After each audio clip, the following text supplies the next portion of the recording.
Kaugnay niyan mga kabrigada, si Senador Coco Pimentel dismayadong hindi matutuloy ngayong araw ang pagbabasa ng Articles of Impeachment laban kay Vice President Sara Duterte. Brigada Ann Cortez, i-brigada mo! Brigada Live Report. Inamin ni Senate Minority Leader Coco Pimentel na dismayado siya sa naging paglipat ni Senate President Cheese Escudero sa schedule ng pagbabasa ng Articles of Impeachment laban kay Vice President Sara Duterte. Gate niya para sa kanya hindi naman makakaapekto sa legislative calendar ng Senado ang pagtuloy sa naunang schedule dahil sa tansya niya raw ay nasa 3 o 4 na oras lang ang magagamit dito. Dagdag pa niya bagamat may mga hinahabol na panukalang batas mula sa LEDAC ay hindi naman daw gaano mabigat ang workload kung kaya't masisingit pa rin ang mga dapat gawin sa mga naunang impeachment schedule.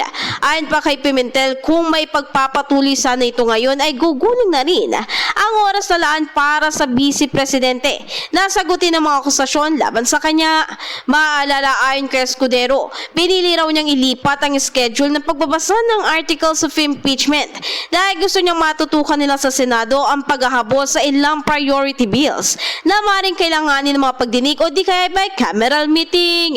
In the heart of changing lives, ako si Brigada Ann Cortez ng 105.1 Brigada News FM Manila, The Music News Authority. Ang bahaging ito ay hatid sa atin ng Mom's Love ES1 Capsule. Simulang tuparin ang pangarap ng iyong anak. And starting now,